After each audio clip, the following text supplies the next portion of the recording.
You've noticed that something is wrong, but you don't know exactly what it is. Conversations are emptier. Opinions are shallower.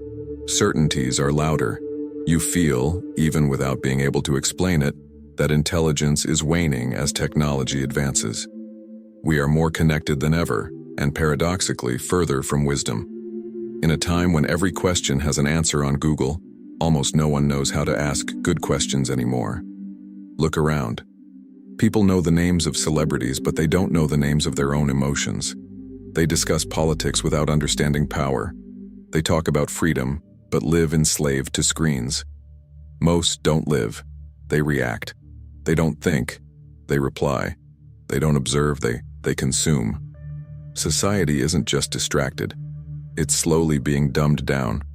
And the scariest thing is that few people realize it. Because this modern stupidity doesn't scream, it lulls. It doesn't shock, it entertains. This silent collapse is everywhere. In videos that prioritize speed over meaning. In texts that summarize profound ideas in catchphrases. In educational systems that reward obedience, not reflection. The problem is not a lack of information. It is an excess of noise. It is the trivialization of knowledge. It is the cult of appearance. And in this scenario, thinking deeply has become an act of resistance. Nietzsche predicted this when he spoke of the last man, a creature satisfied with little, anesthetized by comfort, allergic to depth. He no longer wishes to surpass himself, only to survive. He is always entertained, but never awake, always surrounded, but always alone. This figure is not a distant character. He is in the mirror, in the timelines, in the eyes that avoid the discomfort of doubt. But there is a chance, because everything that collapses reveals itself. And everything that reveals itself offers a way back. A return not to the past, but to consciousness, to depth, to the lucidity that technology cannot deliver, but that the spirit can rediscover. That's what we're going to talk about. If you feel that something inside you still refuses to sleep, keep going. This is the call. You live surrounded by stimuli. News that flashes for a moment and disappears, short videos that beg for attention, headlines that scream but say little. In the midst of this whirlwind, an unsettling question needs to be asked. When was the last time something really made you think? Not just react, not just agree or disagree, but stop, reflect, question yourself. The problem is not information overload, it is the lack of digestion. There has never been so much content, but we have never been so hungry for wisdom. Superficiality has become the norm. What goes viral is not what is true, but what is visceral. We lie with aesthetics, share with anger, believe without understanding. Truth has become too slow to compete. The Massachusetts Institute of Technology has proven it. Fake news spreads faster than real news. Why? Because lies seduce. They come packaged with strong sensations and easy answers. Truth requires patience, and patience has been discredited. On social media, scandal is king. Digital culture has conditioned your mind to desire impact, not understanding. The algorithm doesn't want your growth, it wants your addiction. And the more you scroll, the less you think. This is no accident. It's engineering. Philosopher Neil Postman already warned, turning everything into entertainment is the most efficient way to kill thought. And psychologist Daniel Kahneman explained why this works so well. Our brains seek economy. We prefer shortcuts. Thinking hurts. And in a world trained for immediate pleasure, any effort is avoided. But this comes at a price. A brain that doesn't think feels too much. And it feels in a disorganized way. Tension without direction. Indignation without action. Empty cries instead of ideas. A society that abandons deep thinking becomes easy prey for manipulation. When you don't understand the root of things, you accept any superficial explanation. And that's why we see public discussions increasingly resembling arenas of emotional gladiators. No arguments, just shouted certainties, just wounded identities. There is no debate, only attacks. No one listens, they just wait for their turn to speak. This is no accident, it's a symptom. A social body in intellectual decline not only loses the ability to reflect, it loses the ability to coexist. But there is a way out. It begins with discomfort, with the courage to recognize that something is wrong, not only outside, but inside. Because only those who feel the discomfort of mediocrity can begin the journey back to depth. And that journey will not be collective at first. It begins with you. Wisdom, once protected by philosophers, teachers, and elders, is now obscured by the false glamour of influencers. People who, rather than teaching, entertain. Who turn ignorance into spectacle and spectacle into authority. It is not truth that guides contemporary culture. It is visibility. The algorithm does not reward lucidity. It rewards engagement. And in this game, the winner is not the one who thinks the most, but the one who shouts the loudest. The educational system follows the same logic. Instead of teaching how to think, it teaches how to obey. It has replaced philosophical inquiry with test training. Children memorize formulas but do not understand reality. Young people accumulate diplomas but do not know how to interpret the world. Education has become an assembly line. And in this process, something essential has been lost: the ability to deal with uncertainty. Ambiguity is frightening. Contradictions are avoided. But it is precisely there, in the chaos of doubt, that consciousness expands. Carl Jung said that true growth comes from encountering the shadow, that which you would rather not see. But today's culture cannot tolerate shadows. It wants quick fixes, simple answers, canned solutions. And in this environment, critical thinking withers. Politics follows the same script. You don't win votes with complex arguments, but with empty slogans and emotional promises. Manipulation has become a method, because the masses, already trained to avoid depth, respond better to emotion than to reason. This is no coincidence. It is calculation. A population that does not think is a population that is easy to control. Notice the discussions that take place around you. Notice the internet. People are not debating ideas. They are defending themselves as if under constant attack. They use words as weapons, not as bridges. Vanity has taken the place of truth. The need to appear right has overtaken the quest for understanding. And in this, democracy is weakened. Because a society incapable of conversation is a society on the brink of collapse. But collapse is sometimes just the beginning of reconstruction. Decadence can be fertile ground for lucidity, if there is the courage to start over. We need to slow down, rebuild the mental habits that made us human, learn again to ask questions, and accept that not knowing is the first step to truly knowing. Questioning is a subversive act. In a world where everyone pretends to be certain, asking questions is almost a crime. But that is how Socrates shook Athens, not with answers, but with questions that exposed illusions. What you believe, is it really yours?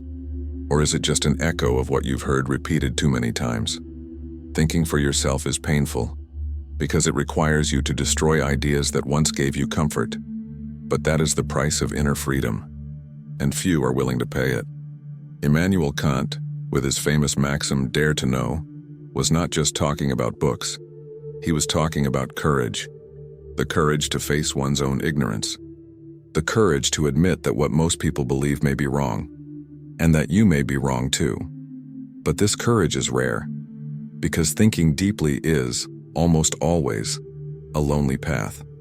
Rejecting the comfort of the group, resisting the seduction of consensus, living with the uneasiness of doubts. All of this is heavy, but it is also liberating. Now think about your routine. How often do you find yourself reacting automatically to something you have read, watched, or heard? How many opinions do you repeat without thinking?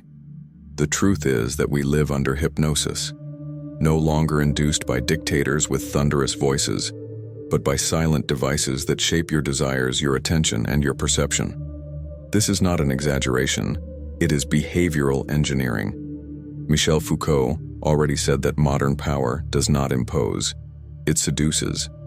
It does not compel, it conditions. And what is the most effective weapon for this? Control of attention. If they can capture your gaze, they can guide your mind, not with orders, but with stimuli, not with threats, but with rewards. And the more distracted you are, the more vulnerable you become. There is no dictatorship more effective than one that hides behind distraction. But the danger is not only outside, it is also inside, because distraction is addictive. And over time, you stop seeking meaning. You start seeking only relief. You exchange wisdom for dopamine, and you gradually become someone who doesn't think, but reacts, who doesn't choose, but follows, who doesn't question, but only consumes. That's why resistance has become an inner act, choosing silence amid the noise, choosing doubt instead of easy certainty, choosing lucidity instead of comfort. And that choice, though difficult, is still within your reach. Because as long as there is a thought of yours that the world has not bought, there is still freedom. There is something perverse happening with the way you are taught to see yourself. Little by little, society has turned knowledge into spectacle, truth into performance, and identity into a product. Narcissism has become the norm.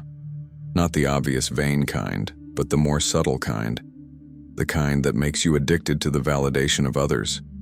Likes, followers, empty compliments. It all feeds a hungry ego that even when full of attention continues to starve. And in this scenario, critical thinking is discarded because it slows you down. It bothers you. It requires you to look inward, not at your reflection. Christopher Lasch had already warned about the culture of narcissism, where individuals disconnect from social reality to live in a constant mirror. And the more attached you are to your own reflection, the less you see others, the less you understand the whole, and the less you care. This leads to isolation, intolerance, indifference, and an emotionally isolated society is fertile ground for collective stupidity. Because where there is too much vanity, there is too little empathy. Where everything needs to be immediate, thought loses value. Notice the public figures who are growing the most. The wise are rare, the sensible, those who shout grow, those who shock, those who say what comforts or enrages, never what transforms. Because transformation requires pause, and pausing today is an almost revolutionary act. Deep down, all of this obeys a brutal logic. When attention becomes currency, noise becomes gold. And in this market, being shallow is more profitable than being deep. As Noam Chomsky rightly said, propaganda is to democracy what violence is to dictatorship. In other words, when you believe you are freely choosing what you consume, you are often just consuming what has been shaped to control what you choose. But before pointing the finger at the system, look within. With every impulsive click, every automatic swipe of the screen, you contribute to this logic. Passivity is not neutral. It builds, it reinforces, it sustains the very labyrinth in which you lose yourself. The truth is simple and cruel. It is not only the powerful who make society stupid, it is also the distracted. However, the same gesture that sustains decay can also initiate reconstruction. It just needs to be done consciously. Because if distraction is the path to unconsciousness, attention is the point of return. Lucidity begins with the decision to see what you never wanted to see, the part of yourself that contributed to the collapse. But it is also where the power to reverse everything lies. Dialogue has been transformed into a duel. No one listens to understand anymore. They listen to respond. Words are no longer a bridge, but a trench. But this is not just a social problem. It is a spiritual collapse. Because true wisdom is not born of internal monologue, but of encounter. Martin Buber called this the I-U relationship, one in which the other is not an obstacle, but a mirror, a subject, not an enemy. And imagining a society where this deep listening becomes a habit seems utopian, until you become the first to do it. You may think it's too late, that stupidity has won, that the noise is irreversible, but history disproves this. Whenever the world seemed to sink into darkness, there were those who lit a candle. The Renaissance emerged after the Dark Ages, and if there was light amid plague, war, and ignorance, why not now? This turnaround does not begin in governments or schools. It begins in minds. And minds only change when you choose to change yours. When you stop repeating cliches and start digging for ideas. When you stop consuming the world like a menu of distractions and start digesting each thought as food for the soul.